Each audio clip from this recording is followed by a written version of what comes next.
At our anniversary dinner, my wife stood with her friends, holding divorce papers. To his new king. They cheered as she slipped an arm around her lovers. I signed quietly, thanked them all, then did something that turned their cheers into stunned silence. If humiliation had a GPS, it would have dropped me right at Maison du Loon, the same overpriced French restaurant where I once got down on one knee and proposed to my wife, Camille. That was 3 years ago, back when I thought love meant something more than a good credit score and a tolerance for her mother's passive-aggressive comments about my potential. Now here I was again, wearing my best navy suit, the one I reserved for funerals and, apparently, the death of my marriage. Because if you're going to get publicly humiliated, you might as well look sharp doing it. The invitation had come 2 days prior. "Let's celebrate our anniversary," she'd texted, complete with a champagne emoji that should have been my first red flag. Camille hadn't voluntarily celebrated anything with me since I remembered to take out the trash without being asked, which, according to her, was the bare minimum, not an achievement. But I played along. I RSVP'd with a thumbs-up emoji because that's what emotionally exhausted husbands do. We communicate in symbols because words require effort neither of us had anymore. I arrived exactly on time because punctuality is apparently the only thing I'm good at, according to every performance review Camille had given me over the last 6 months. The hostess, a 20-something with the kind of smile that said she'd seen too many first dates go wrong, led me through the dimly lit dining room. The place smelled like truffle oil and broken dreams, with a soundtrack of soft jazz that was trying way too hard to be sophisticated. I spotted Camille immediately because she'd strategically chosen the table right in the center of the restaurant. Maximum visibility for whatever Fresh Prince of Divorce she was about to perform. She wasn't alone. Of course she wasn't alone. That would have required a shred of decency, and Camille had traded hers in for a yoga membership and a new sense of self-discovery that apparently included discovering other men. Sitting to her right was Becky, her best friend since college and the human equivalent of a car alarm. Loud, unnecessary, and somehow always going off at the worst possible moments. Becky was the kind of person who thought saying everything at maximum volume made her more interesting. It didn't. It just made everyone else's ears hurt. She was wearing some sort of sparkly dress that looked like it had been bedazzled by a craft store explosion, and her laugh could probably shatter the wine glasses she was already 3 deep into. Then there was the man. Oh yes, the man. Dylan. I recognized him immediately from Camille's Instagram stories. You know, the one she posted from her business retreat that looked suspiciously like a couple's vacation with someone who definitely wasn't me. Dylan was her yoga instructor, because of course he was. The universe has a twisted sense of humor, and apparently, cheating spouse cliches are its favorite comedy routine. He had that whole, "I'm spiritual and grounded" look going on, man bun, beaded bracelet, the kind of smug expression that suggested he'd never had an original thought in his life, but was really proud of the motivational quotes he reposted. The table was set up like a celebration. There were 3 bottles of wine, 2 already empty, which explained Becky's volume level, and someone had even brought a small bouquet of flowers. How thoughtful. Nothing says, "I'm about to ruin your life," quite like decorative centerpieces. As I approached, Camille raised her glass, and I noticed her nails were a fresh shade of crimson. She'd clearly prepared for this moment like it was a TED Talk on betrayal. "To new beginnings," she announced, loud enough for half the restaurant to hear. Her entourage, because apparently this wasn't a divorce announcement, it was a performance, cheered in response. "To his new king," Becky screeched, slapping the table like she'd just delivered the punchline of the century. I stopped walking, blinked, processed. Wait, that's when I saw it. Dylan's arm wasn't just near Camille. It was around her, possessively. The way my arm used to be during our engagement photos before I realized I'd signed up for a lifetime subscription to disappointment.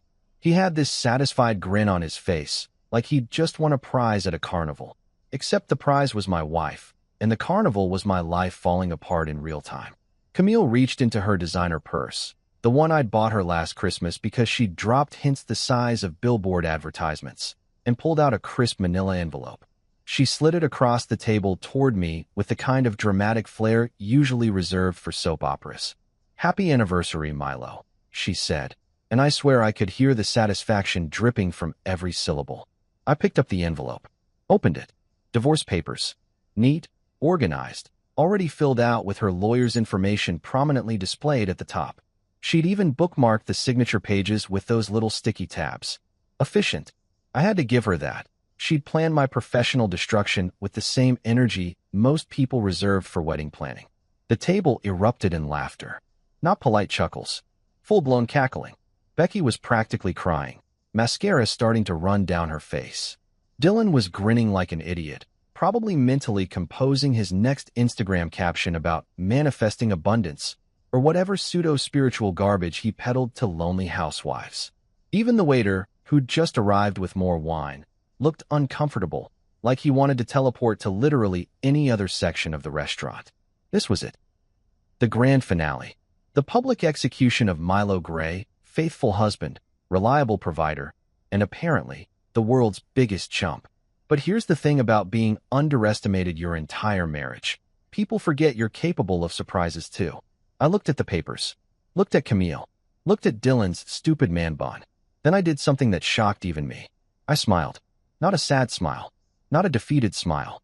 A genuine, almost peaceful smile that came from somewhere deep inside.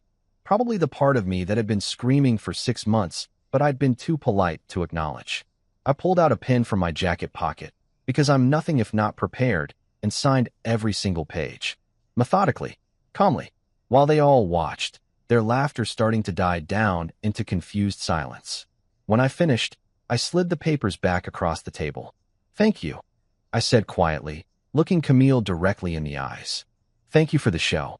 Then I stood up, straightened my tie, and did something that made the entire restaurant, the waiters, the other diners, even the pianist in the corner, go completely, utterly, dead silent. But that part, that's a story for another time. 6 months before my wife decided to turn our anniversary into a public roasting session, I was living in what I can only describe as blissful, catastrophic ignorance. You know that feeling when you're watching a horror movie and screaming at the protagonist not to go into the basement? Yeah, I was that idiot, except the basement was my marriage and I was skipping down the stairs humming show tunes. I used to think marriage was teamwork, two people pulling together toward common goals like financial stability, emotional support, and figuring out whose turn it was to clean the bathroom. Turns out, I'd been the only one sweating while Camille had been sitting courtside with a protein shake, watching me run sprints like some kind of matrimonial gym membership she'd forgotten to cancel. It started small, the way most disasters do. Camille began staying late at work. "Big project," she'd say, breezing through the door at 10 p.m. smelling like expensive perfume I definitely hadn't bought her. I'd have dinner waiting, because apparently I'd morphed into a 1950s housewife without the pearls or the satisfaction, and she'd pick at it while scrolling through her phone, laughing at messages she never let me see. "Work stuff?" she'd explain when I'd glance over, curious. "You wouldn't get it. Marketing humor." Right, because marketing is famously hilarious.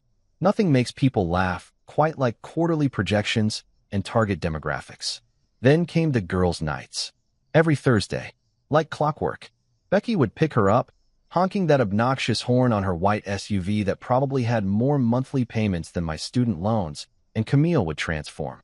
Suddenly, she'd be wearing heels I'd never seen, dresses that still had tags tucked discreetly inside, makeup applied with the precision of a Renaissance painter. For Becky, and whoever else was apparently attending these estrogen conventions. "Don't wait up," she'd call out, already halfway out the door before I could respond. I didn't wait up. I'd sit on the couch with Netflix and our dog, Captain, a 3-year-old golden retriever who was probably the only honest relationship I had left.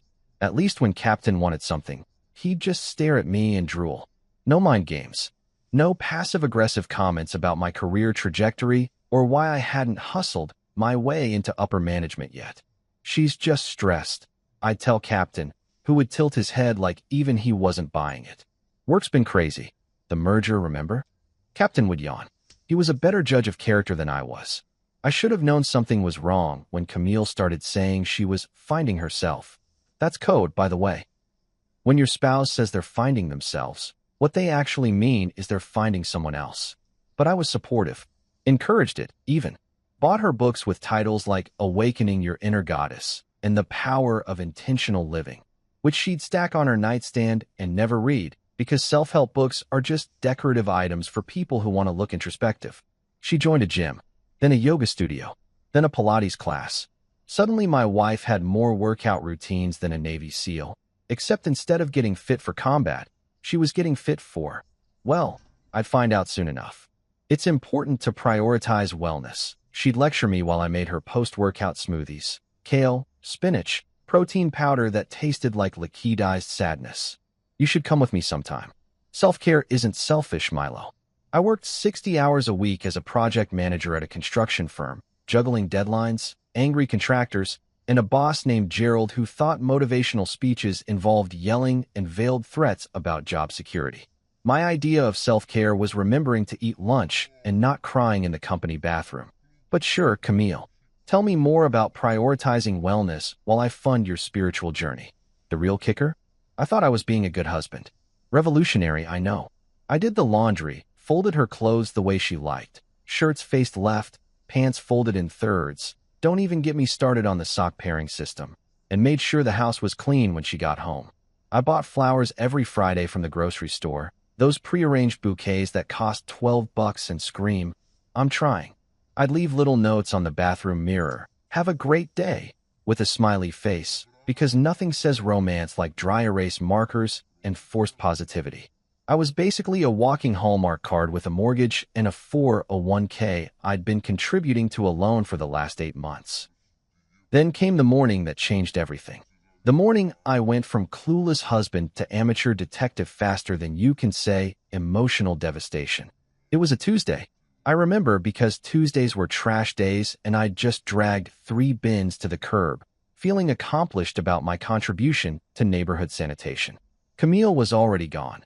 She'd started leaving earlier and earlier for work, sometimes before sunrise, which should have been suspicious for someone whose job didn't officially start until 9.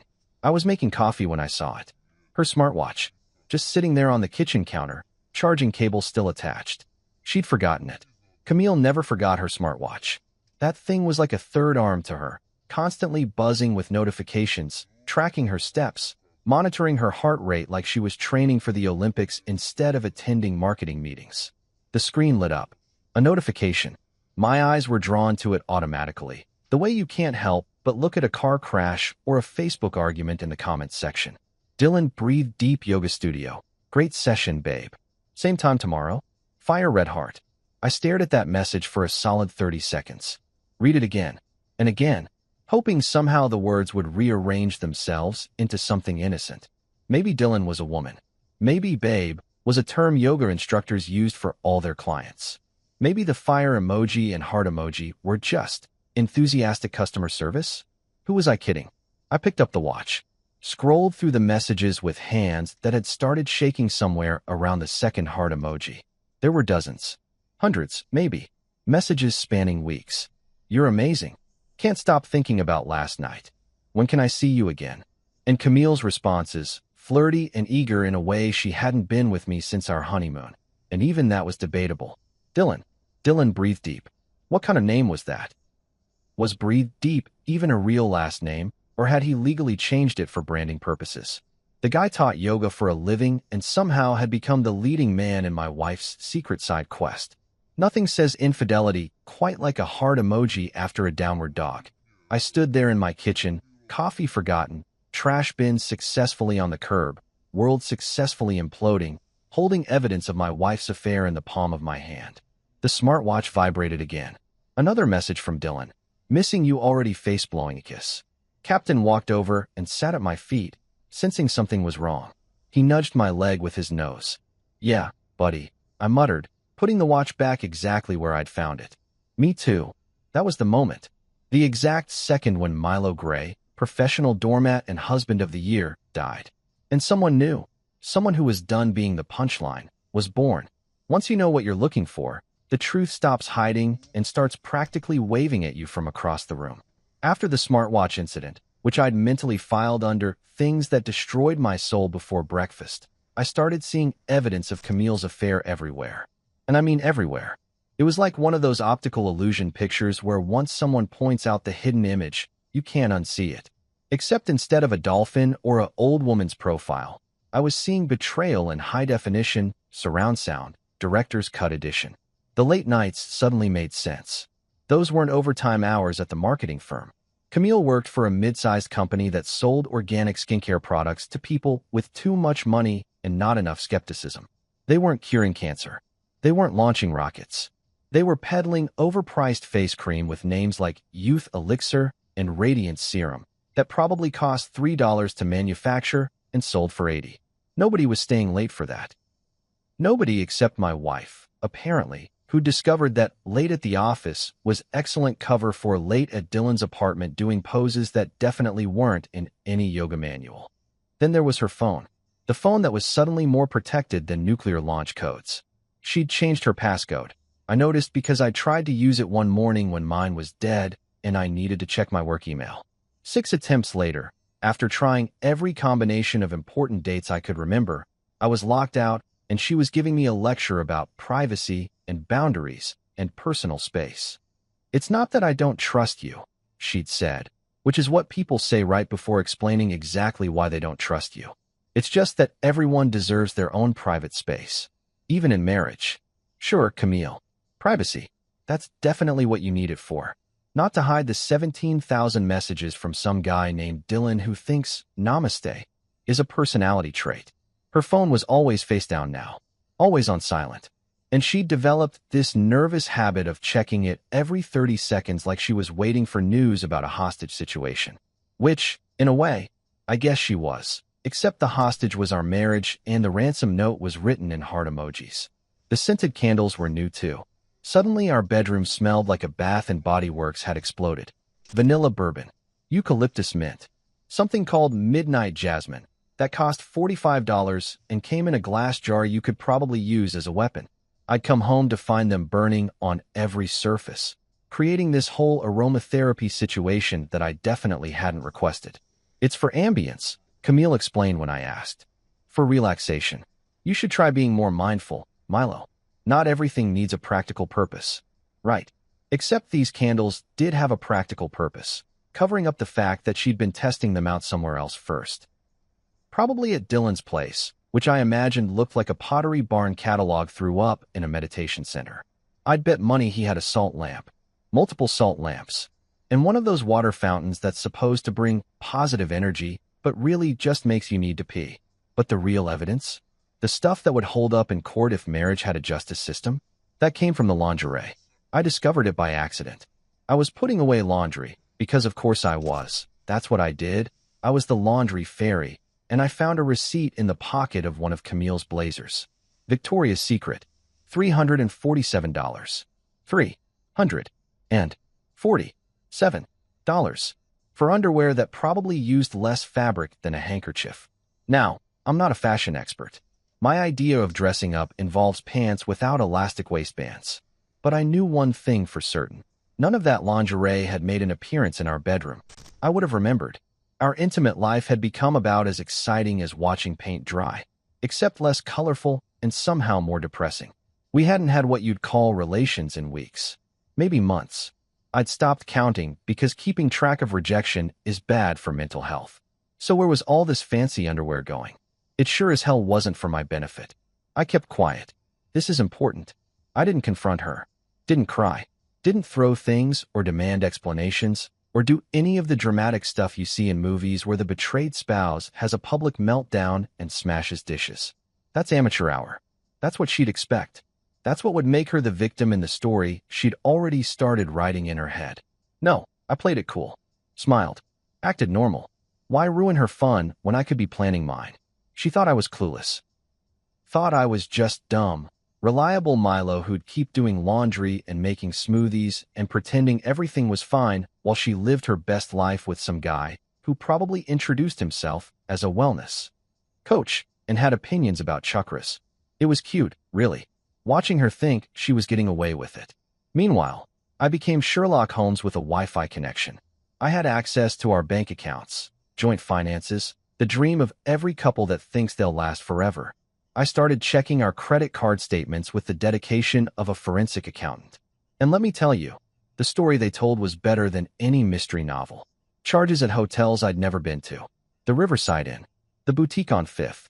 Places with names that promised discretion and probably had hourly rates even though they pretended not to. $200 here, $300 there, all on our shared card, because apparently Camille's affair needed my financial contribution to really thrive. Restaurants I'd never eaten at. Expensive ones. The kind where the menu doesn't have prices and you need a second mortgage to afford the wine list. Fleming's Steakhouse, $283. Catch Seafood, $315. She was whining and dining this guy on my dime, probably ordering the lobster and laughing about how her husband was at home eating leftover pasta and watching reruns of The Office. But the absolute kicker? The purchase that made me actually laugh out loud when I found it, sitting there in our transaction history like a neon sign advertising my wife's audacity. A Rolex. She'd bought Dylan a freaking Rolex. $11,600. From Baxter's Fine Jewelry downtown. I had to sit down when I saw that one. Actually had to take a seat and process the sheer magnitude of the disrespect. I was driving a 7-year-old Honda Civic with a check engine light I'd been ignoring for 3 months because I couldn't afford the repair.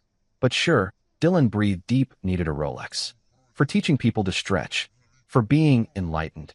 For sleeping with someone else's wife. For a guy who taught stretching for a living, he was really good at reaching into my wallet. I took screenshots of everything. Every hotel charge. Every restaurant bill. Every piece of jewelry that I definitely hadn't received. Built a digital file folder titled Tax Documents 2023 because Camille never looked at anything related to taxes. She'd rather get audited by the IRS than voluntarily open a spreadsheet. I even found their hotel reservation confirmations in her email. She'd gotten sloppy, using our shared laptop one evening while I pretended to watch TV. The Riverside Inn. Valentine's Day weekend.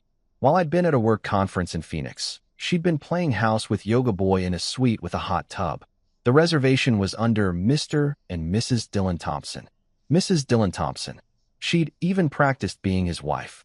I closed the laptop, took a deep breath, smiled. Everything okay? Camille asked from the kitchen, where she was making herself a green tea that probably cost more per ounce than gold. Perfect, I said. Just checking some work stuff. Don't work too hard, she called back, voice dripping with false concern. Wouldn't dream of it, I replied. Captain looked up at me from his spot on the floor, tail wagging. At least someone in this house was honest. Finding a good divorce lawyer is like finding a good therapist. You need someone who won't judge you for your terrible life choices, but will absolutely help you make better ones going forward. I found Rita Collins through a Google search at 2 in the morning while Camille was snoring beside me, probably dreaming about downward dogs and betrayal. The search terms were specific: best divorce lawyer near me, aggressive divorce attorney, and my personal favorite, lawyer who will destroy my cheating spouse legally. Rita's website came up first. 5 stars on every review platform. Testimonials that read like victory speeches. Rita got me everything. She's a shark in a pantsuit. My ex-husband cried during mediation. That last one sold me. I wanted tears. I wanted justice. I wanted someone who understood that sometimes being nice gets you nowhere except divorced and broke. I called her office the next morning from my car during lunch break, parked in the construction site lot where nobody could overhear me plotting the dismantling of my marriage. Her receptionist answered on the second ring. Collins Legal Group. How may I direct your call? I need to speak with Rita Collins about a divorce. Are you a current client? Not yet, but I will be if she's half as good as her reviews say. There was a pause, then a slight laugh. Hold please. 30 seconds later, a voice came on the line that could have cut glass. This is Rita Collins. I understand you're interested in dissolving a marriage. Dissolving sounds so polite, I said. I'm interested in legally obliterating one. Another pause. Then, come to my office tomorrow at 9 a.m. Bring every financial document you have access to. Bank statements, credit cards, mortgage papers, tax returns, investment accounts. Everything. Don't leave anything out, even if you think it's irrelevant. Especially if you think it's irrelevant. That's a lot of paperwork. That's what winning looks like, Mr. Gray. Milo Gray. Well, Mr. Gray, if you want to walk away from this with your dignity and your assets intact, you'll bring the paperwork. Otherwise, we're just having an expensive conversation about your feelings, and I charge $350 an hour for that. I liked her immediately. The next morning, I showed up at her office with a banker's box full of documents I'd spent the previous evening organizing while Camille was at another girls' night that probably involved less girl and more Dylan. Rita's office was on the 14th floor of a building downtown that screamed success. Marble floors, abstract art that cost more than my car, a waiting room with leather chairs that didn't squeak when you sat down. Rita herself was exactly what I expected, and somehow more. Mid-40s, impeccably dressed in a charcoal suit that probably cost what I made in a month, dark hair pulled back in a bun so tight it could have been a facelift. She had the kind of eyes that missed nothing and forgave even less. When she shook my hand, her grip was firmer than most men's. "Mr. Gray, sit." I sat, placed the box on her desk. She opened it, started pulling out documents with the efficiency of someone who'd done this 1,000 times. "Walk me through your situation. Start from the beginning. Don't embellish. Don't leave anything out because you're embarrassed. I've heard worse, I promise." So I told her. Everything. The smartwatch. The hotel charges. The $11,000 Rolex for a yoga instructor named Dylan Breathe Deep, who probably thought Namaste was Sanskrit for your wife, my girlfriend. Rita didn't interrupt. Just took notes on a legal pad with handwriting so precise it looked typed. When I finished, she looked up. "You want revenge or justice?" I'd thought about this question during the sleepless hours between discovering the affair and actually doing something about it. Revenge was tempting.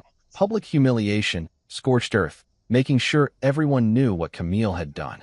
Justice was cleaner, getting what I deserved legally, walking away whole. Why not both? Rita smiled. Actually smiled. It was terrifying and reassuring at the same time.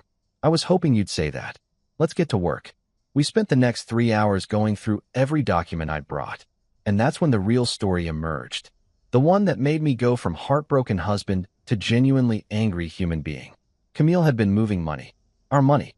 Joint account funds that were supposed to be for household expenses, emergency savings, future plans.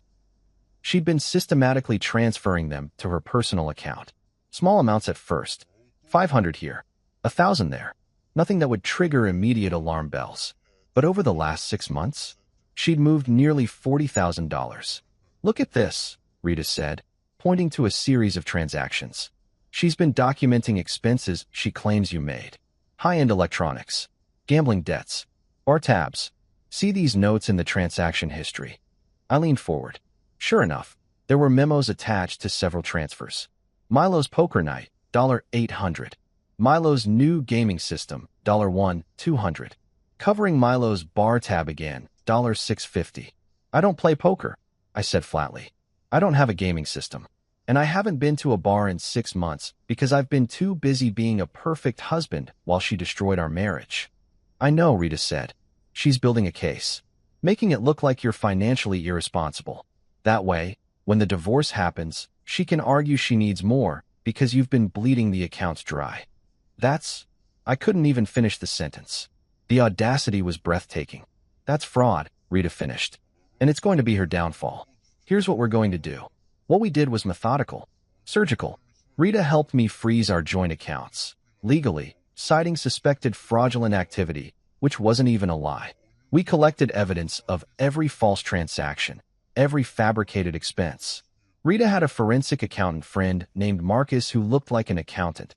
Khakis, glasses, the personality of a tax form, but had the investigative skills of the FBI. Marcus traced where the money actually went. Not to cover my fictional gambling addiction or bar tabs. To hotels, restaurants, jewelry stores. To fund Camille's affair while simultaneously framing me as the irresponsible one. "This is good," Rita said during our third meeting, reviewing Marcus's report. "This is very good. For you, I mean. Terrible for her." How terrible? The kind of terrible that makes judges very angry. Marital assets used to fund an extramarital affair while falsifying records to frame the innocent spouse? That's a highlight reel of what not to do in a divorce. We worked in secret. I'd take long lunches, claiming I needed to clear my head. Camille didn't question it. She was probably relieved to have me out of the house, giving her more time to text Dylan about his chakras or whatever they discussed between sessions of ruining my life. Rita and I developed a strategy. We'd wait. Let Camille think she was winning. Let her keep moving money, keep building her false narrative. Every transaction was more evidence. Every lie was another nail in her coffin. The key, Rita explained, is patience. She thinks you're oblivious. Let her keep thinking that. Meanwhile, we're building an airtight case that will leave her with nothing and you with everything. Everything. The house, the car, the accounts, maybe even spousal support if we play this right. Though I suspect you'd rather cut off your arm than take money from her. You suspect correctly. Pride is expensive in divorce, Mr. Gray. Call me Milo. And I'll take the pride hit if it means watching her face when she realizes she lost. Rita closed the file folder. I think we're going to get along just fine. While Camille thought I was home watching football and being the clueless husband she'd married, I was actually watching her world unravel one bank statement at a time. I became fluent in legal terminology, learned about asset division and marital misconduct, spent evenings reviewing documents Rita sent over encrypted email. Captain would sit beside me, head on my lap, providing moral support. We're gonna be okay, buddy, I'd tell him. Better than okay. He'd wag his tail like he believed me. Smart dog. If acting was measured by how well you could pretend your life wasn't imploding while smiling through gritted teeth, I deserved every award Hollywood had to offer. I became the perfect husband again.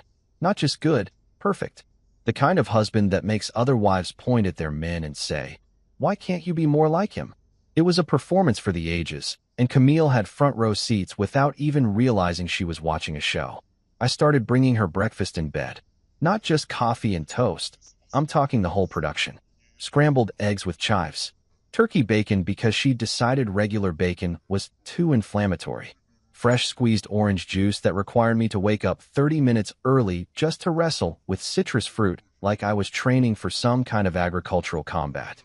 I'd arrange everything on a tray with a cloth napkin. We had cloth napkins now. Apparently that was a thing. And deliver it with a smile that should have won me a Golden Globe. "You're so sweet," she'd say, barely looking up from her phone. Probably texting Dylan about their next hotel rendezvous or whatever spiritual journey they were planning. What's the occasion? No occasion. Just wanted to do something nice for my wife. My wife. The words tasted like battery acid, but I said them anyway because that's what Oscar-nominated husbands do. They commit to the role. I complimented her hair. Every single day. "Your hair looks amazing. Did you do something different? It's gorgeous. That style really suits you." It didn't matter that she'd had the same haircut for 2 years. I acted like every day was a revelation in follicular excellence. She'd blush, play with her ends, soak up the attention like a cactus in a rainstorm. Meanwhile, Rita was sending me updates via encrypted messages that looked like work emails. Regarding the Johnson project, Phase 2 complete. Translation: We've successfully moved the house deed into your sole name using a legal loophole involving a refinance you signed off on 3 years ago that Camille forgot about. The quarterly reports look favorable. Translation: Your retirement accounts are now protected and she can't touch them. I even went to her charity gala, the annual Glow for Good event that her company hosted every year to raise money for something. I could never remember what because the cause changed depending on what was trending. This year it was ocean conservation, which was ironic considering Camille's moral compass had been underwater for months.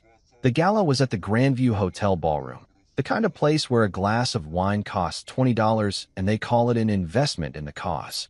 I wore my best suit, the same navy one I'd wear later to our anniversary dinner, and played the role of supportive spouse so convincingly that strangers came up to tell Camille how lucky she was.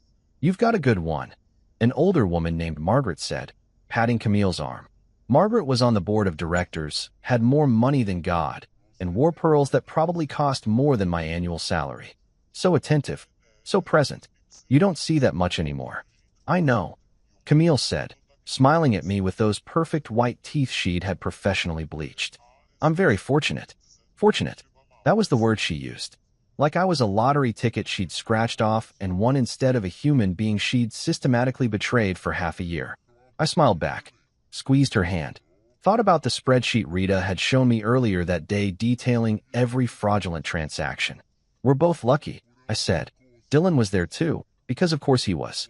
He'd come as someone's plus one, a woman named Jennifer who worked in Camille's department and clearly had no idea her date was actively sleeping with her co-worker's husband. He wore a suit that looked rented and didn't quite fit, like he'd grabbed it off the rack an hour before the event. His man bun was extra tight, pulled back so severely I wondered if it was cutting off circulation to his brain.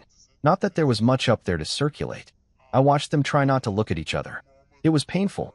Amateur hour. They'd make eye contact across the room, then quickly look away like teenagers caught passing notes in class.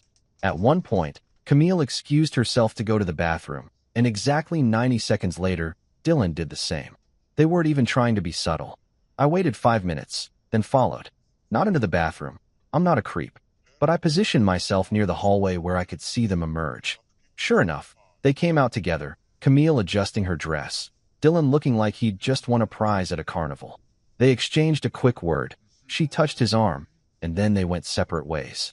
I pulled out my phone, took a photo of the hallway bathroom entrance with timestamps, sent it to Rita with a simple message, more evidence. She replied immediately, perfect. Keep it up.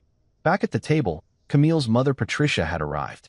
Patricia was everything you'd imagine in a future mother-in-law designed to make your life miserable, critical, judgmental, with the kind of voice that could make compliments sound like insults.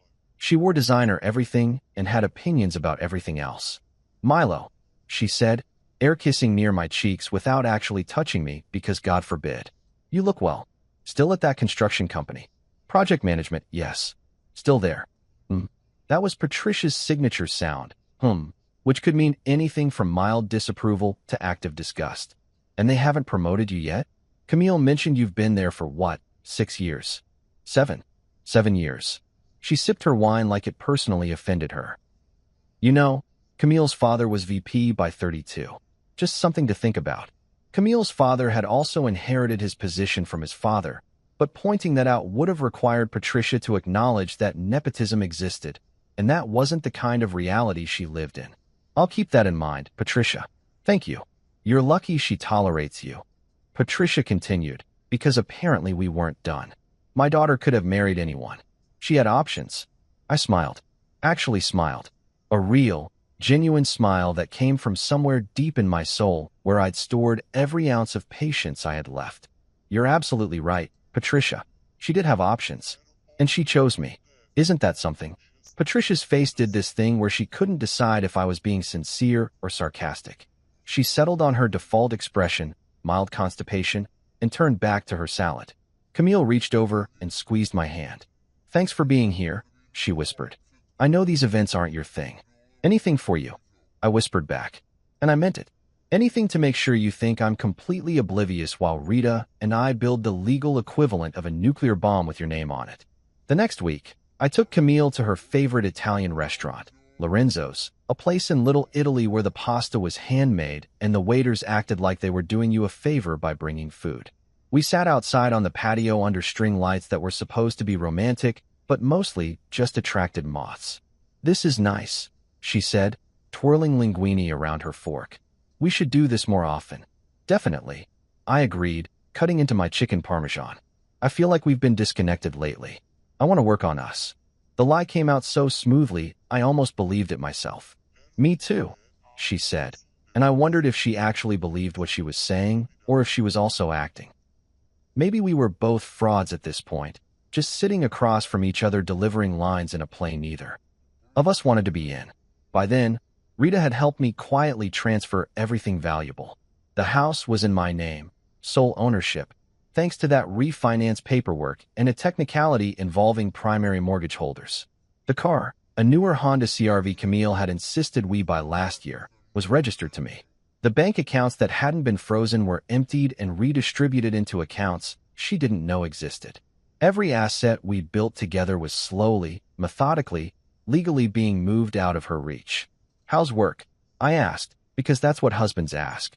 Busy. The new campaign is kicking my ass. Late nights all week. Late nights with Dylan, more likely. But I nodded sympathetically. That's rough. You're working so hard. Someone has to, she said, and there it was, the little dig. The implication that I wasn't pulling my weight. That she was the ambitious one, the successful one, while I was just Milo. Reliable, boring Milo who paid the bills and did the laundry and apparently didn't have enough hustle. I let it slide, took a sip of wine, smiled. You're right, I said. I should probably work on that. Camille looked surprised. She'd expected me to argue, to defend myself. Instead, I agreed. Disarmed her completely. Well, she said, softening slightly. I didn't mean. No, you're right. I could be better. I'll try harder. She reached across the table, put her hand on mine. Her wedding ring, the one I'd saved for 6 months to buy, caught the light. I appreciate you, Milo. I really do. Sure you do, I thought. About as much as you appreciate a doormat. But I smiled, squeezed her hand back. I love you too. The waiter brought dessert. Tiramisu we'd share. I watched Camille take the first bite, watched her enjoy something I was paying for, probably thinking about Dylan and their next escape. My phone buzzed. A text from Rita. Everything's in place. When you're ready. I put the phone away, looked at my wife. My cheating, lying, fraudulent wife who thought I was too dumb to notice, too weak to fight back, too comfortable to leave. She thought I was dumb. And you know what? She was half right. I was dumb enough to marry her. But I was smart enough to make her regret it. Dylan breathed deep. Even his name annoyed me. It wasn't just a name. It was a lifestyle brand, a philosophy, a cry for help wrapped in spiritual pseudo-wisdom. I'd done my research, because when your wife is cheating on you with someone, you become intimately familiar with every detail of their miserable existence. Dylan had a website. Of course he had a website. It was called Awaken Movement with Dylan and featured photos of him in various yoga poses on beaches at sunset, looking contemplative in a way that suggested he'd never had an original thought in his life, but was really proud of the motivational quotes he'd stolen from Instagram. His bio was a masterpiece of vague spiritual nonsense. Dylan guides souls toward their authentic selves through mindful movement and intentional breathing. Translation: he teaches people to stretch while saying things that sound deep but mean nothing. His credentials included a 200-hour yoga teacher certification from someplace in Bali, because of course it was Bali, and training in energy healing, which I'm pretty sure isn't a real thing, but sounds impressive to people who shop at Whole Foods and own crystals. He'd been texting Camille constantly. I knew because I'd started checking her phone whenever she left it unattended, which was more often than you'd think for someone conducting a secret affair. She'd gotten sloppy, comfortable. That's what happens when you think your husband is too stupid to notice. You stop being careful. The messages were nauseating. You are my peace, he'd write, like he was composing poetry instead of home wrecking. Your energy is transformative. I feel most aligned when I'm with you. Aligned. The man talked about their relationship like it was a chakra adjustment. And Camille ate it up. You make me feel alive, she'd respond.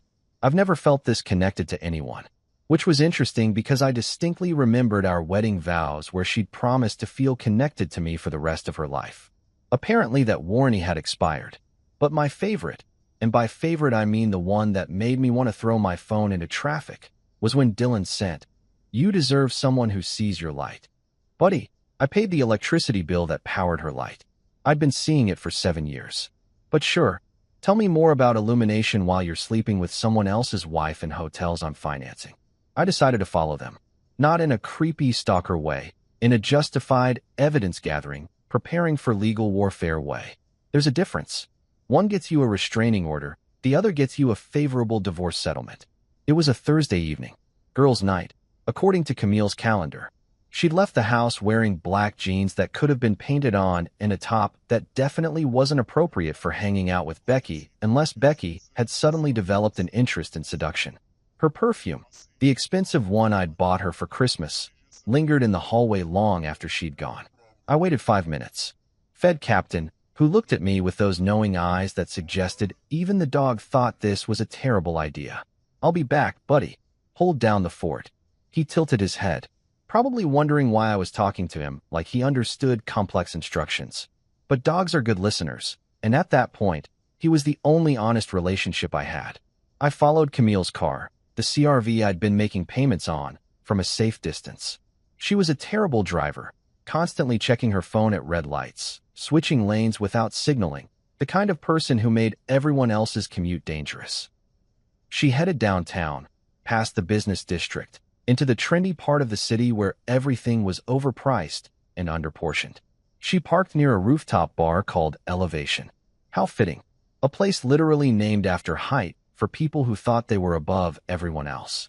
I parked 3 blocks away and walked back. The bar was on the fifth floor of a converted warehouse that now housed artisanal coffee shops and boutiques selling $70 candles. I took the elevator up, walked into a scene that looked like it had been designed by someone who'd seen too many movies about rich people having midlife crises. String lights everywhere. Edison bulbs hanging from exposed beams. A bartender with a waxed mustache making cocktails that probably had names like The Ascending Spirit or Conscious Connection. The kind of place where a beer costs $15 and they serve it in a mason jar because apparently we're all farmers now. And there they were, Camille and Dylan, sitting at a corner table with a view of the city skyline, acting like a budget version of Romeo and Juliet. Except Romeo had a man bun, and Juliet was married to someone else who was currently watching them from behind a decorative plant 20 feet away. Dylan looked exactly like his photos, the kind of handsome that came from good genetics and an obsessive gym routine. Tall, lean, with that infuriating yoga body that suggested he'd never eaten a carb in his life. He wore a linen shirt. Who wears linen? And those beaded bracelets that spiritual guys think make them interesting. His hair was pulled back in that signature man bun, secured with what looked like a wooden hair tie because plastic was probably too corporate for his aesthetic. They were holding hands across the table, actually holding hands like teenagers at a school dance. Camille was laughing at something he'd said, that genuine laugh I hadn't heard in months. The laugh I used to work for, back when I thought making my wife happy was an achievable goal instead of a losing battle. Dylan leaned forward, said something that made her blush. Then he did the move, you know the move. The one where the guy brushes a strand of hair behind the woman's ear like he's in a Nicholas Sparks adaptation. It's supposed to be romantic, but really it's just performative. Look at me being tender. Look at me being present. Look at me ruining someone else's marriage while pretending to be enlightened. I pulled out my phone, started recording, got video of them holding hands, the hairbrush, the way Camille looked at him like he'd hung the moon instead of just teaching people to touch their toes. Then they kissed, right there on the rooftop. Not a peck, a full-on, passionate, we're definitely sleeping together later, kiss that made the couple at the next table uncomfortable enough to look away. I got it all on video. Every second. The lighting was perfect, golden hour, that magic time photographers love. Except instead of capturing a beautiful moment, I was documenting a betrayal that would soon be evidence in court. A waitress came by their table. I couldn't hear what they ordered, but knowing Dylan, probably something organic and locally sourced with a side of self-righteousness. Maybe a kale salad. Maybe a quinoa bowl. Definitely something that tasted like virtue signaling. They stayed for 2 hours. I watched from different vantage points around the bar, always keeping a decorative object or group of people between us. I'd become surprisingly good at surveillance. Who knew betrayal came with a free education in investigative techniques? At one point, Dylan pulled out his phone and showed Camille something that made her laugh so hard she snorted. That snort. I used to love that snort. It was the sound she made when something was genuinely funny, not just politely amusing. Now she was snorting at Dylan's phone like he'd shown her the funniest thing in human history. Probably a meme about chakras. When they finally left, they walked to the parking garage together. Separate cars, but they stopped between the vehicles for one more kiss. This one lasted even longer. I got photos from across the street, hidden behind a bus stop advertisement for injury lawyers. The irony wasn't lost on me, standing behind a billboard that asked "been wronged," while documenting exactly how wrong I'd been. After they separated, I followed Dylan. Not Camille. I already knew where she'd go. She'd drive home, come in around 11, say girls' night was fun, and head straight to bed without kissing me goodnight. I could have written the script. But Dylan? Dylan was new territory. He drove a Prius. Of course he drove a Prius. Probably told people it was about environmental consciousness and not about gas mileage. His car had bumper stickers, Namaste, Coexist, and my personal favorite, good vibes only. Real good vibes, buddy. Nothing says positive energy like destroying marriages. He lived in a complex called the Zen Gardens. I'm not making that up. It was one of those modern apartment buildings with a yoga studio in the lobby and a rooftop garden where people grew herbs they'd never use. His apartment was on the 3rd floor, number 304. I could see the lights turn on, could see his silhouette through the curtains as he moved around. I sat in my car, looked at the photos and videos I'd taken, looked at the building where the man who was sleeping with my wife lived, probably surrounded by meditation cushions and essential oil diffusers. My phone buzzed. Rita, how'd it go? I sent her everything. Every photo. Every video. The footage from the rooftop bar, the parking garage kiss, even a screenshot of Dylan's ridiculous bumper stickers. She called immediately. This is gold, Milo. Absolute gold. We can use this. Good, I said. Because I'm done playing nice. Not yet, you're not, Rita said. We're close, but we need a little more time. Let her think she's winning. Let her get comfortable. Then we strike. How much longer? 2 weeks. Maybe 3. Can you hold out? I looked at Dylan's apartment. Thought about Camille at home, probably texting him already. Thought about the $11,000 Rolex and the hotel rooms, and the lies stacked so high they could have reached this rooftop bar. Yeah, I said. I can hold out. That's my client. Go home. Pet your dog. Get some sleep. We're almost there. I drove home. Captain was waiting at the door, tail wagging like I'd been gone for years instead of hours.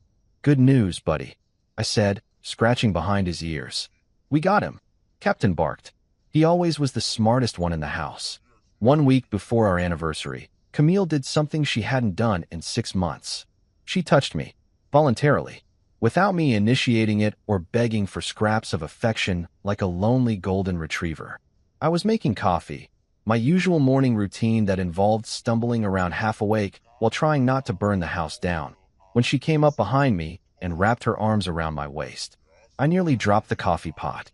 Morning, she said, her voice doing that soft, affectionate thing it used to do back when we were happy. Or at least when I thought we were happy. Turns out I'm terrible at reading the room, especially when the room is my own marriage. Morning, I managed, trying to process this physical contact that felt as foreign as a hug from a stranger on the subway. She rested her head against my back. Actually rested it there like we were in some kind of romantic comedy montage. I was thinking, she said. Our anniversary is coming up.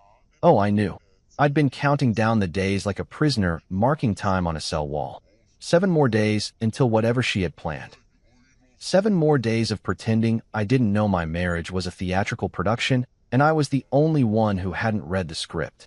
It is, I said carefully. 3 years. 3 years, she repeated, like she was tasting the words. That's significant. Significant. That was one word for it. Other words included fraudulent, exhausting, and the biggest mistake of my adult life. But sure, let's go with significant. She pulled away, came around to face me.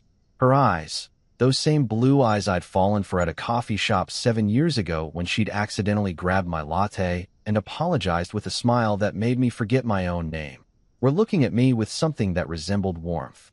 I want to do something special, she said. Celebrate properly. Just the 2 of us. Just the 2 of us. If only that were true. If only Dylan breathed deep wasn't a part of this equation, lurking in the background like a yoga-practicing homewrecker with good hair and bad boundaries. That sounds great, I said, because that's what you say when your cheating wife suggests celebrating the anniversary of your sham marriage. You smile. You agree. You play along. I made reservations, she continued. Somewhere meaningful. Somewhere that matters to us. My stomach dropped. I knew before she said it. Somehow I just knew. Maison du Loon. 8 o'clock next Friday. Maison du Loon. The French restaurant where I'd proposed. Where I'd gotten down on one knee in front of strangers and asked her to marry me, and she'd cried and said yes. And everyone applauded like we were the beginning of a beautiful love story instead of a cautionary tale about ignoring red flags. She wanted to end it where it began. There was a poetry to it, I had to admit. A sick, twisted poetry that only a narcissist would appreciate. That's perfect, I said, and I meant it. Not because I wanted to celebrate, but because if she was planning some kind of public spectacle, and based on her recent behavior, she absolutely was, then I needed to be ready. Rita and I had been preparing for weeks. We had evidence. We had legal documentation. We had everything except the right moment. Camille was about to hand me that moment on a silver platter at an overpriced French restaurant. I've invited a few people, she added, almost casually, like she was mentioning she'd picked up milk at the store. Just some close friends. Becky, obviously, and a few others. I thought it would be nice to celebrate with people we love. People we love. Right. Becky, who had the emotional intelligence of a car horn. And a few others, which undoubtedly included Dylan.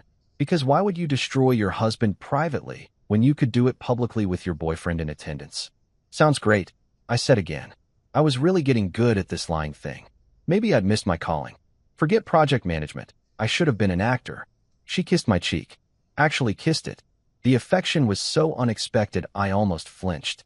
You're the best, Milo. I'm lucky to have you. For now, I thought. But I smiled. I'm lucky too. She floated out of the kitchen, literally floated, like someone who'd just planned the perfect crime and was feeling really good about it. I stood there with my coffee, staring at the space she'd occupied, trying to process what had just happened. My phone buzzed. Rita. Her timing was impeccable. Emergency meeting. My office. 1 hour. I texted back. She made her move. Anniversary dinner. Public setting. Multiple witnesses. Rita's response was immediate. Perfect. Come now. We need to prepare your countermove. I called in sick to work, told Gerald I had food poisoning, which wasn't entirely a lie because my stomach was definitely rejecting reality. Then I drove to Rita's office, where she was waiting with coffee that was significantly better than mine and a plan that was significantly more satisfying than anything I could have come up with alone. She's going to serve you divorce papers, Rita said, sitting across from me at her intimidatingly clean desk. Publicly, in front of friends, probably recorded. She wants humiliation. She wants you broken. I figured. But here's what she doesn't know. Rita pulled out a small device from her desk drawer. It looked like a regular pen, black, sleek, professional. Except it wasn't a pen. Pen camera, video and audio recording. Battery life of 4 hours. Connects to your phone via Bluetooth. Everything it records uploads directly to cloud storage that only you and I can access. I took the pen, turned it over in my hands. It was lighter than I expected. You're going to wear your suit jacket, Rita continued. The navy one. This pen goes in your breast pocket. Right here. She pointed to her own chest. Positioned so the camera faces outward. You'll record everything. Her serving the papers. Her friends celebrating. Dylan. He'll be there, won't he? Guaranteed. Good.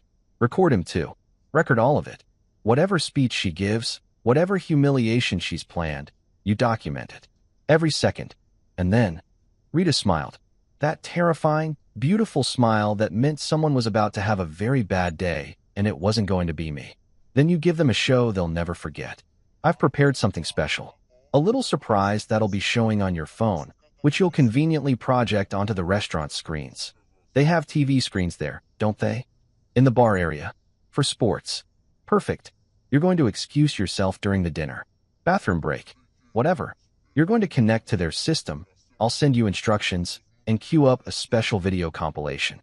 All those photos and videos you took of Camille and Dylan. Set to music, even. I'm thinking something classical.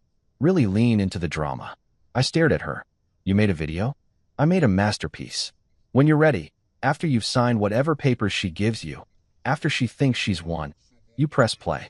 The whole restaurant sees it. Her friends see it. Dylan sees it. Most importantly, Camille sees it. And sees everyone else seeing it. I couldn't find the words. Evil? Brilliant? Both? Justice, Rita finished. That's justice. She wants to humiliate you publicly? Fine. But she's forgetting one crucial detail. What's that? You have evidence. She doesn't. We spent the next 2 hours going over the plan.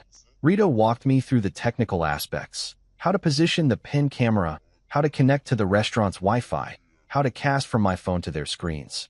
She'd even called ahead, pretending to be planning an event, and gotten the Wi-Fi password from their catering manager.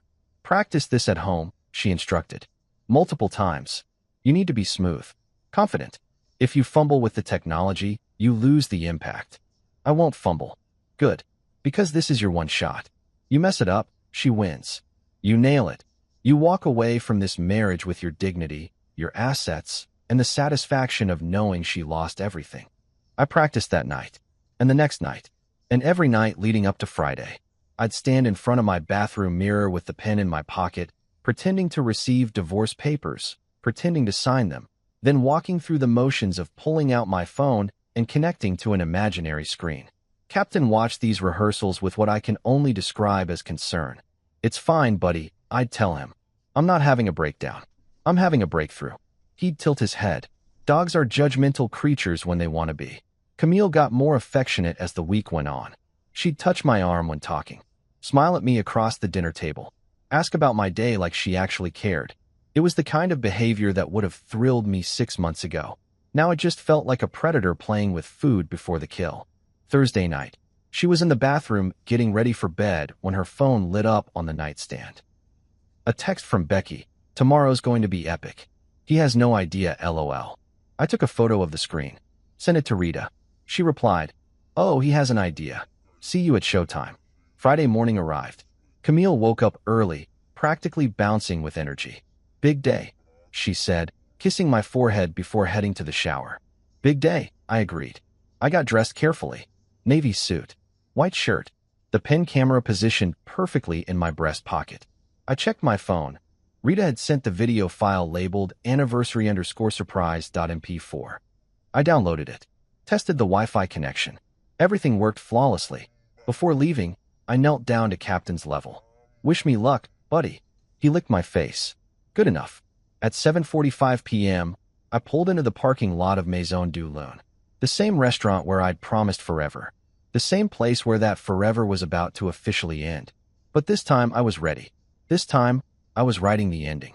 Walking into Maison du Loon felt like voluntarily entering my own funeral, except I was the only one who knew I'd be walking back out alive. The hostess, a different one from the proposal night 3 years ago, thank God, because I didn't need someone recognizing me and asking about how married life was treating me, led me through the restaurant with that professional smile that said she'd seen too many relationship disasters unfold between these walls. The dining room looked exactly the same. Exposed brick walls trying too hard to be rustic. Chandeliers that probably cost more than my car. White tablecloths so crisp they could cut you. The smell of expensive food that would leave you hungry an hour later because French cuisine believed in portion sizes appropriate for toddlers, not grown men who'd skipped lunch because their stomach was doing Olympic-level gymnastics. And there she was. Center table. Maximum visibility. Camille had positioned herself like a queen holding court, and her loyal subjects had already assembled. Becky was there, wearing that bedazzled disaster of a dress that looked like a disco ball had exploded in a craft store. She was already 3 glasses deep into the wine. I could tell by the volume of her laugh, which had reached frequencies only dogs and bartenders could fully appreciate. Next to Becky sat 2 other women I vaguely recognized from Camille's work events. Jennifer, the one who'd brought Dylan to the charity gala without knowing she was enabling adultery, and someone named Sarah who I'd met exactly once at a company picnic where she'd spent 20 minutes telling me about her juice cleanse. Real fun at parties, that's Sarah. And then there was Dylan. Of course Dylan was there. He sat to Camille's left, his arm casually draped across the back of her chair like he paid rent there. The man bun was extra aggressive tonight, pulled so tight I wondered if his eyebrows were permanently surprised.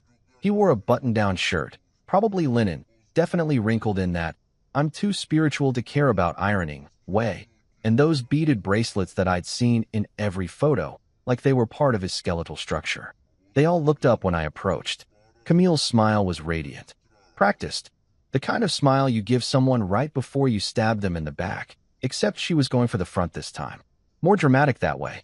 "Milo," she exclaimed, standing up to kiss my cheek. The performance had begun. "You look great." "Doesn't he look great, everyone?" A chorus of agreement from the table. Sure, I look great. Nothing says attractive quite like a man walking into his own ambush wearing his funeral suit. "Thanks," I said, taking my seat. The chair directly across from Camille. Perfect positioning for maximum humiliation. She'd thought of everything. The waitress came by, young, eager, probably working her way through college and definitely not paid enough to witness whatever was about to happen. She took drink orders. Camille ordered champagne for the table. "We're celebrating," she announced to no one and everyone. "Celebrating what?" I asked, playing my part perfectly. Clueless husband. Totally oblivious. Oscar-worthy performance. Becky giggled. Actually giggled like we were in middle school, and someone had passed a note about crushes.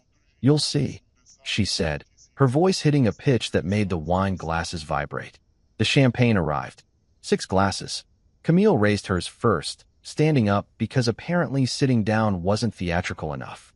The pen camera in my breast pocket was recording every second. I could feel its slight weight against my chest, a reminder that I wasn't as defenseless as I looked. "To new beginnings," Camille announced, her voice carrying across the restaurant. Other diners looked over, curious about the celebration. Her friends raised their glasses. To new beginnings, they echoed. Then Becky, never one to miss an opportunity to be the loudest person in any room, added her own toast. To his new king. The table erupted in laughter. Planned laughter. Rehearsed laughter. They'd practiced this. Actually sat around and practiced how they'd humiliate me. I blinked. Looked around the table. Let the confusion show on my face because that's what they expected. Wait, That's when I saw it clearly. Dylan's arm wasn't just near Camille anymore. It was around her. Possessively.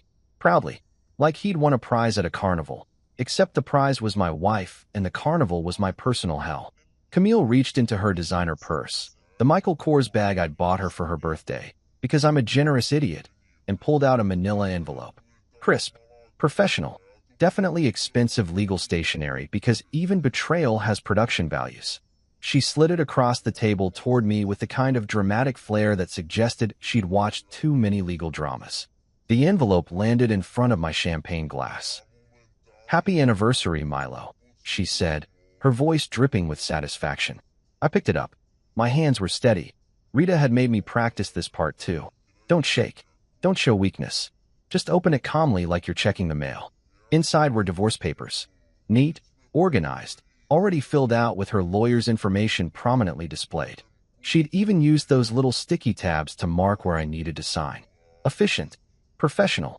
The same organizational skills she used to plan dinner parties, now applied to dismantling our marriage. The table was watching. All of them. Waiting for my reaction. Waiting for tears, anger, a dramatic outburst they could record on their phones and post about later. You won't believe what happened at dinner tonight. But I didn't give them that satisfaction. Instead, I looked at the papers. Actually read them, taking my time. The restaurant had gone quieter.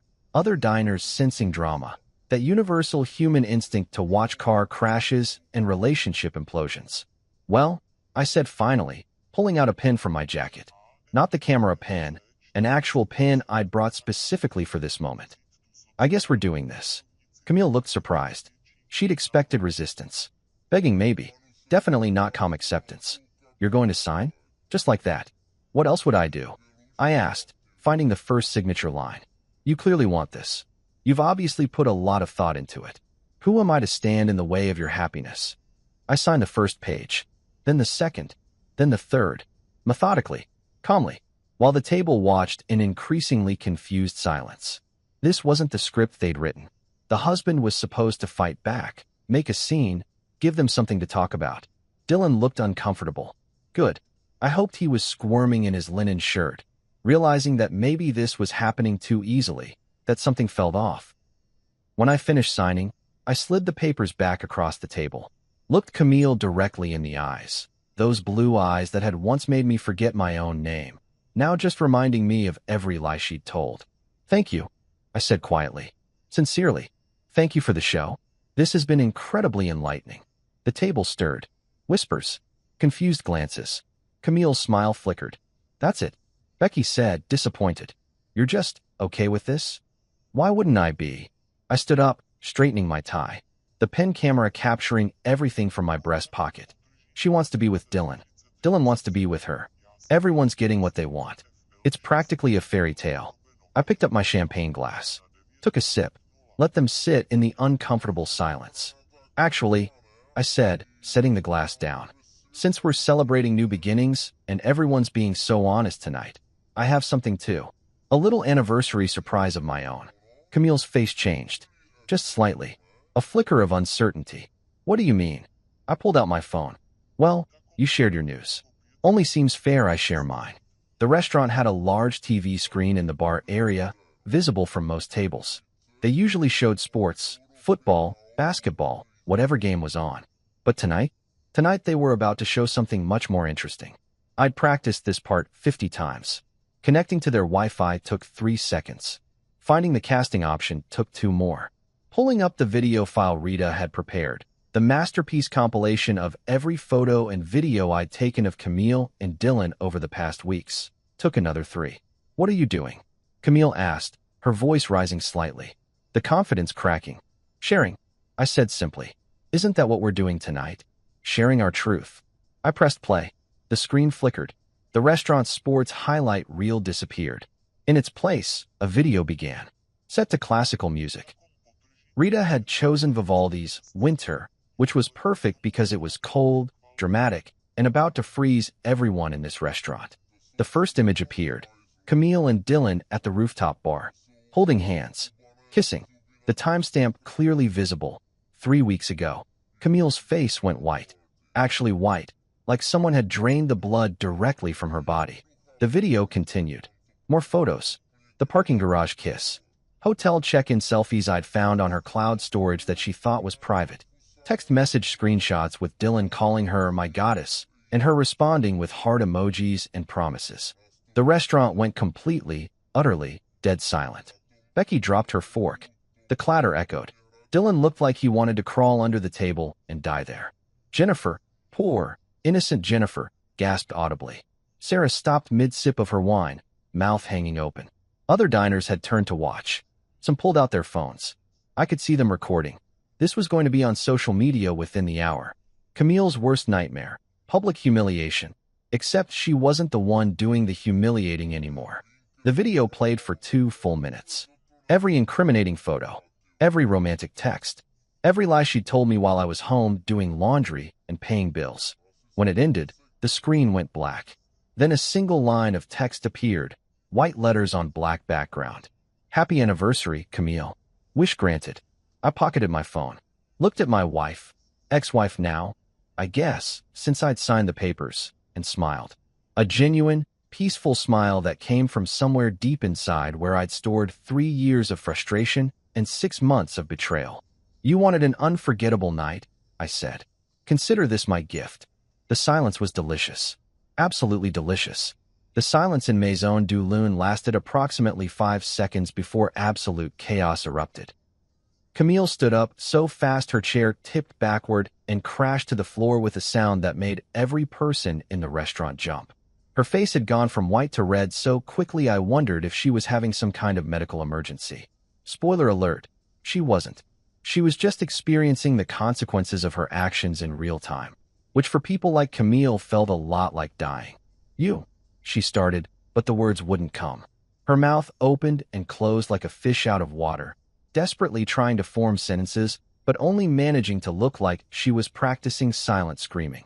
Dylan had actually slid down in his chair, trying to make himself smaller. Difficult to do when you're 6 feet tall with a man bun that added another 3 inches, but he was giving it his best shot. His face had achieved a shade of red I didn't know human skin could produce. Somewhere between sunburn and cardiac arrest. Becky was staring at her phone, where she'd apparently pulled up the video someone had already posted to TikTok. Oh my God, she kept saying. Oh my God. Oh my God. Real vocabulary powerhouse. That Becky. A true wordsmith.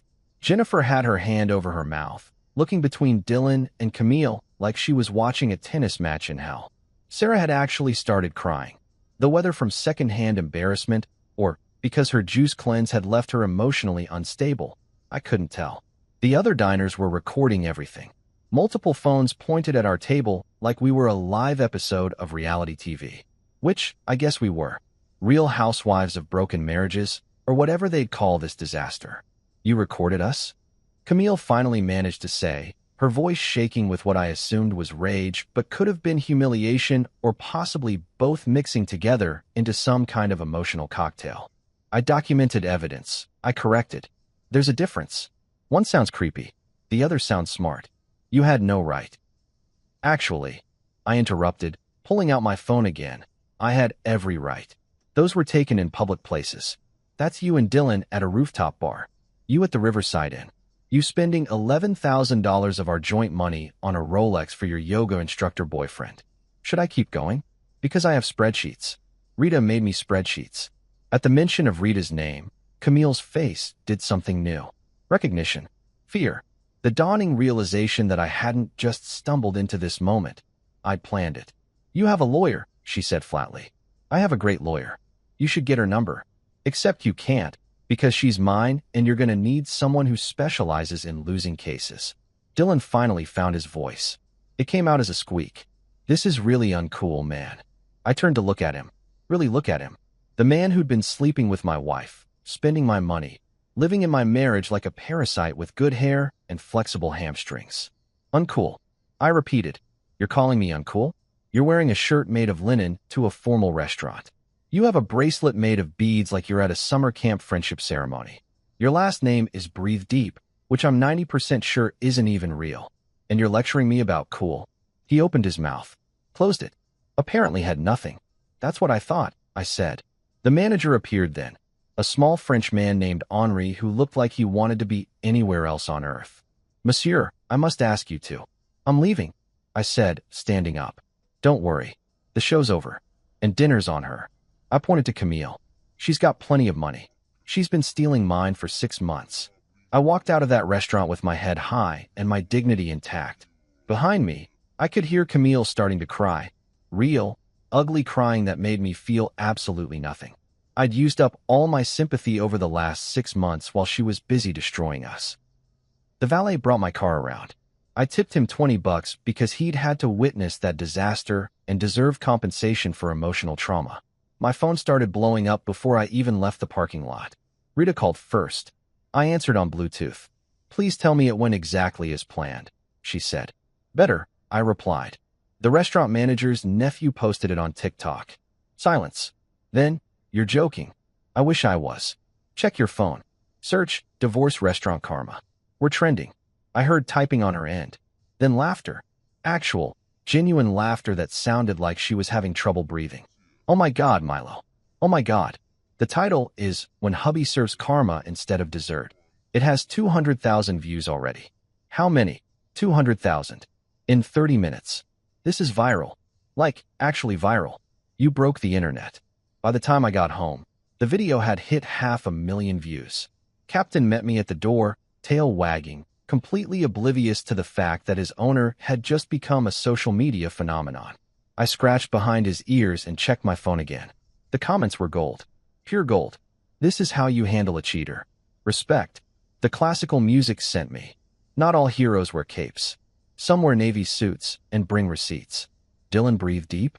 That's his name. She downgraded so hard. The way he just signed the papers and then dropped the bomb. Strategic King. Someone had made it into a meme already. A screenshot of my face from the video with the caption, POV, you've been planning your revenge for 6 months, and it's finally time. By midnight, every major gossip account had picked it up. By morning, it had 3 million views across multiple platforms. The local news even did a segment about it, though they blurred faces and changed names, talking about public displays of divorce drama and whether recording people without permission was legal. Spoiler, in public places, it absolutely is. Camille's Instagram, which she'd carefully curated with photos of her authentic life, and her journey to self-discovery, was getting destroyed. Every post had comments. Is this before or after you cheated on your husband? Authentic life equals authentically terrible person? Dylan called. He wants his dignity back. Oh wait, you took that too. She made everything private within 24 hours. Too late. Screenshots live forever. The internet has a longer memory than elephants and fewer forgiveness protocols. Dylan's social media disappeared entirely. His Instagram, Facebook, even his professional yoga website, all gone. Vanished into the digital void like he'd never existed. Awaken Movement with Dylan became Awaken Movement into Witness Protection Program. His yoga studio, the one where he taught enlightenment and intentional breathing to middle-aged women with too much money, posted a statement.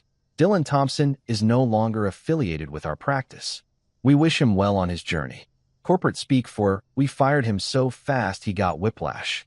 Becky, loyal Becky who'd been Camille's best friend since college, ghosted her faster than you could say guilty by association.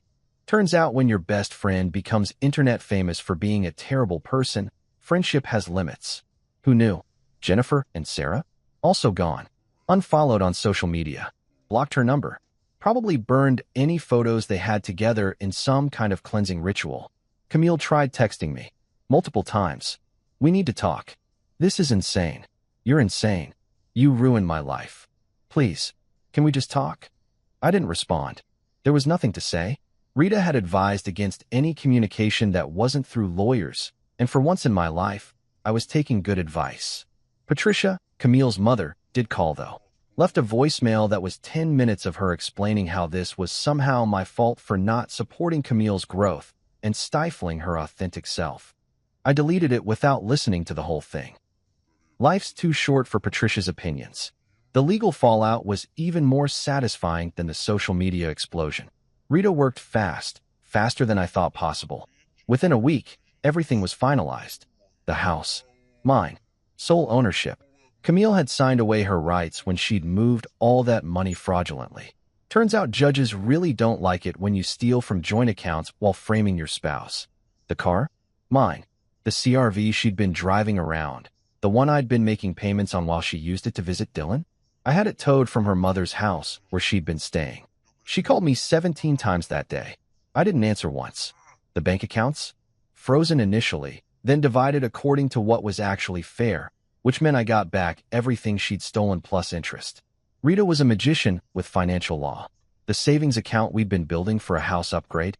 All mine. The retirement fund? Split properly, but I didn't lose a cent to her fraud. Dylan tried to sue me. Actually had the audacity to get a lawyer and claim defamation. His lawyer sent a cease and desist letter about the video. Rita laughed so hard when she read it that she had to put it down and compose herself. Then she sent back a response that was basically, "My client documented factual events in public spaces.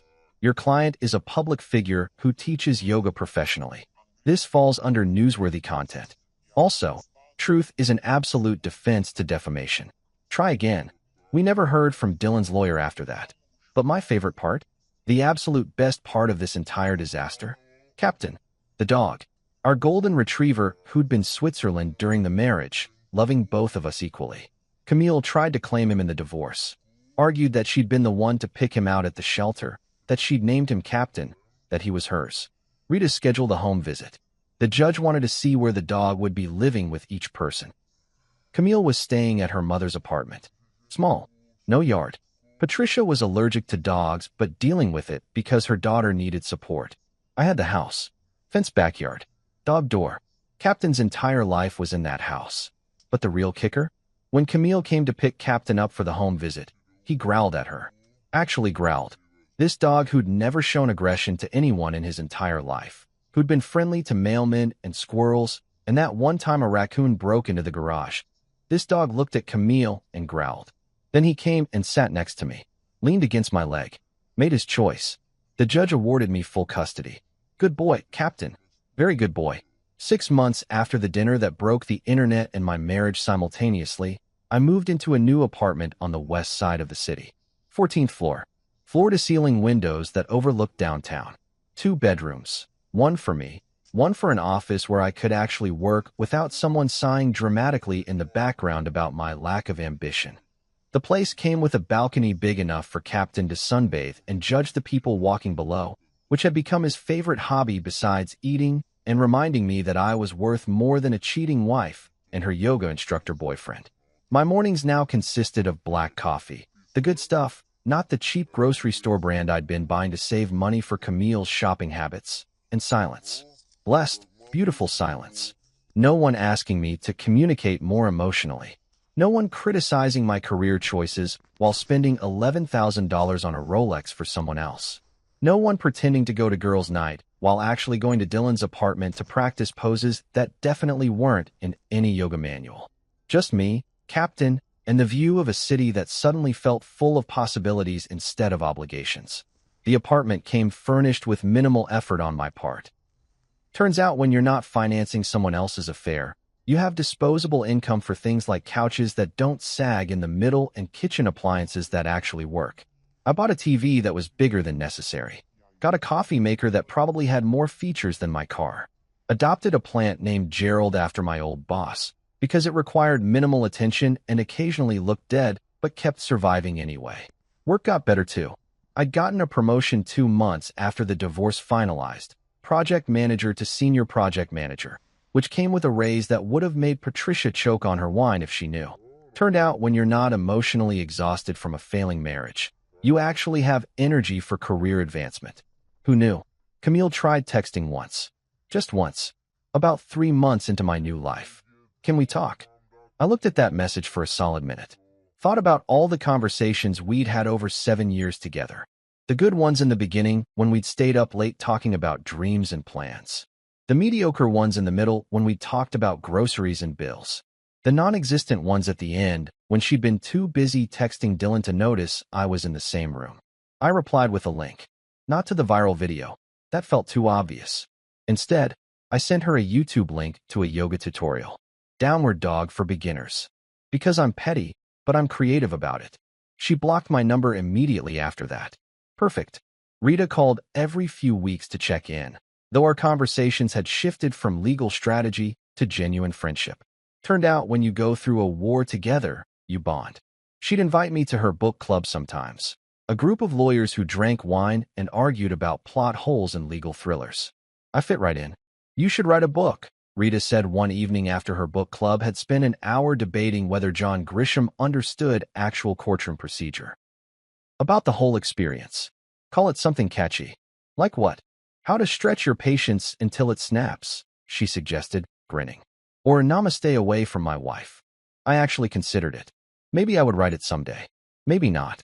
For now, I was content just living it. This new chapter where I wasn't the punchline anymore. Captain walked over and dropped a tennis ball at my feet, tail wagging with the eternal optimism only dogs possess.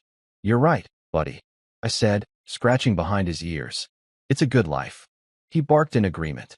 Because here's the thing about revenge. Everyone says it doesn't solve anything, that it's empty and unsatisfying, that taking the high road is better. And maybe they're right. Maybe I should have just signed the papers quietly and walked away without the theatrics. But you know what? That video hit 10 million views.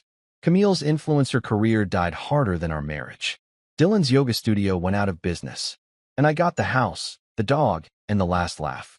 So when they toasted to his new king, that night at Maison du Loon, they had no idea the real king was already sitting at the table, smiling, planning, and about to remind everyone that underestimating the quiet guy is always a mistake.